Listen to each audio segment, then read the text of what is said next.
One thing that strikes you when you walk around Cameroon's capital, Yaoundé, is just how many images there are of the president, Paul Biya. Billboards credit him with any hint of progress or development in the country. There are curated snapshots of his presidency scattered around town, painting a picture of a leader who is active and engaged. But the irony is that while Cameroonians are bombarded with these images every day, they very rarely get to see their president in person. This hyper-presence of Biya's image, even though he himself is absent, is not only ironic, it's an irony within the tragedy because he's an absent president, absent in decision-making, absent in the management of the country. Simply put, this is a caricature of a dictatorship. La caricature d'une dictature. Le couple présidentiel en route pour l'Europe, Paul et Chantal Biya ont quitté le Cameroun cet après-midi pour un séjour privé dans une ambiance de départ très conviviale à l'aéroport international de Yaoundé-Nsimalen. What we hear is national radio announcing the president has left the country for a brief private stay in Europe. You don't know whether the president has gone to which European country. You don't know what has taken him there. So they use billboards, they use all the messages, all the propaganda to give a semblance of someone who cares for the people, but which is a sharp contrast of what the president is. For decades, Cameroonians have seen their president 2, 3, a maximum of 5 times a year.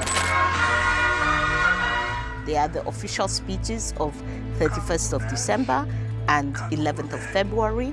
Mes chers compatriotes, we may catch a glimpse of him as he lands from a visit, and he may say 1 or 2 words to the press as he walks down from the plane. So he has always been absent from the public stage, but we knew he was there. People were sure that he was alive. That assumption was put to the test last year. In early September, Paul Biya attended the China-Africa Forum in Beijing. He then vanished for 42 days. Not only was he absent, he was delinquent on his presidential duties. He was announced to be at the UN, he did not show up. He was announced to be at a conference in France, he did not show up. So this is what caused a lot of debate about whether he was alive or not, which is the most ridiculous thing for a country, that we should be debating whether our president is alive or not. Paul Biya could have ended all of that speculation with a public appearance. He chose not to. Instead, his government, the ruling Cameroon People's Democratic Movement, or CPDM, banned the country's media from reporting on his health. Consider the position that put journalists in. Their 91-year-old president, who had ruled Cameroon for 42 years, was missing for 6 weeks, and they weren't allowed to mention it. So it tells you about the level of media freedom in Cameroon, that an executive gets up in the morning and signs an order saying the media should not report about a certain topic, a topic that is of interest to the people. The people have the right to know where the president is. The people have the right to know if the president is well or unwell. The media may be banned from reporting on the president's health, but Cameroonians know that Biya's days are numbered, and there's no succession plan in place. So factions within the ruling party have begun to jostle for position to keep their access to state resources.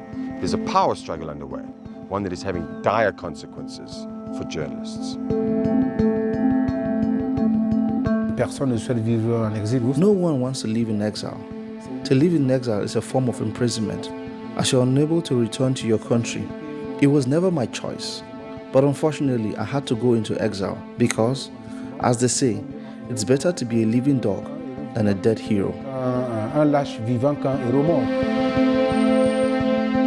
Paul Biya worked as a journalist in Cameroon and was a frequent critic of human rights abuses under Paul Biya's government.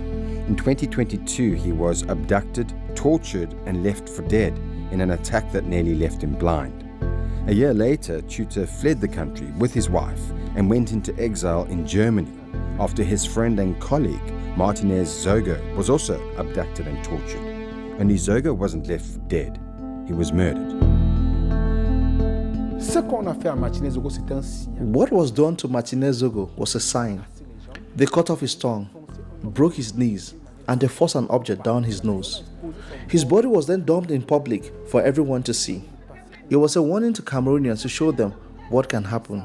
A message to say that as soon as you speak out, we will burn you. Dès que vous allez parler, nous allons vous brimer. Martinez Zogo was a radio journalist. He was carrying out an investigation on 2 budgetary lines of the national budget of Cameroon that were being completely mismanaged and money being given to businessmen who were either in the CPDM or affiliated to specific officials in the Biya regime. For us, it was a signal that element within Cameroon and probably Paul Biya's government wanted to send a signal that journalists have no right to interfere in their business.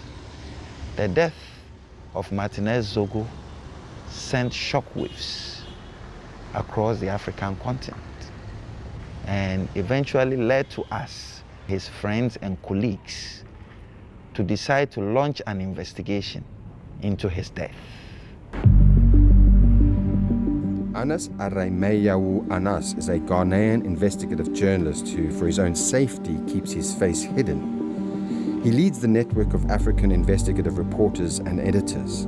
When news of Zogo's murder broke, Anas sent a team to Cameroon to pick up where the journalist had left off. What they found was that the documents Zogo was using to back up his claims came from within Paul Biya's administration, and they weren't leaked by accident. Someone inside the government intentionally fed them to Zogo, hoping to take down a rival faction led by a media mogul named Jean-Pierre Umugu Belinga. We know from our investigation that Belinga himself was aspiring to being a possible successor of Paul Biya. So what our project has done is to peel the onion whilst we look into the Martinez Zogo matter. It's complex, it's political, it's a case of someone leaking information to our colleague and probably following up to harm him. So unfortunately, Martinez Zogo was caught in the middle of this fight between factions. And this investigation really revealed the 2 things that we know as Cameroonians. We know we have a 42-year dictatorship. We know that we are governed by corruption and violence. This is what maintains this regime in power. But in the Martinez Zogo case, we saw the most extreme, most violent forms of the abuse that citizens are undergoing in the Republic of Cameroon. Media mogul Jean-Pierre Umugu Belinga and his alleged accomplices have been charged with Zogo's murder and are awaiting trial, but don't expect a verdict anytime soon. Impunity, not accountability, has been the feature of Paul Biya's 42-year rule. So for those who challenge the system, justice is hard to come by. Thank you for watching. Hit that like button and leave us a comment to let us know what you thought about anything we covered this week. And don't forget to follow us on social media. The links are in the description, and you can also subscribe to our newsletter for updates from the show.